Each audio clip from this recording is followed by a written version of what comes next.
Good evening. My name is Debra Satterfield, and I'm going to tell you a story tonight. First of all, how many of you have ever known someone with an autism spectrum disorder? Raise your hands. Wow, look at the hands. Wow. In this story, it's not my story, it's John's story, and it's a story about going to the doctor one day, and we thought nothing was wrong. And I remember sitting there, and all I can remember is the words in the background saying, "I'm so sorry, Mrs. Satterfield." I asked the doctor, I said, "Is there anything we can do? Can we do speech therapy? Can we do things? Are there things that could help?"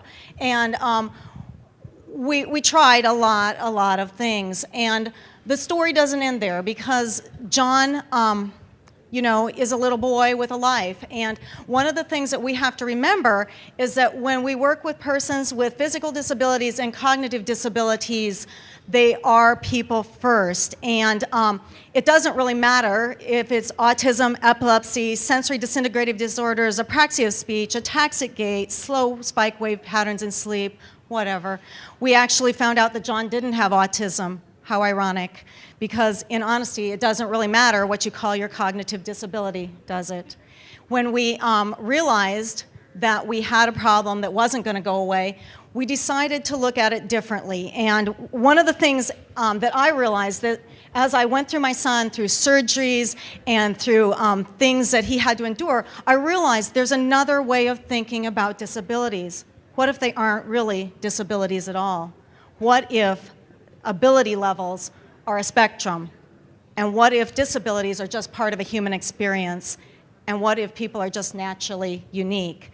When I had that epiphany, and I realized that I didn't have to be a victim and I didn't have to be part of a disability world, I realized that we could design for uniquely normal people. And when you gave yourself permission to consider cognitive disabilities as part of a spectrum of normal, suddenly the world made sense again. And what I began to think is, as a designer, what would I do if a person with a cognitive disability was a normal person? And I thought, well, maybe the emotional and social considerations of the designs that we make would be important. And I really think that's true. And probably it would be important to know the range of things that people can do physically, because physically we're different, but physically we're the same. And the interesting thing is that design that works for disabilities works even better if you don't have a disability. And oh, wait, it would also be good to know what people really enjoy doing, because ironically, people with cognitive disabilities have joys and concerns, and they have lives. And I'm always fascinated to learn that people sometimes see only the disability.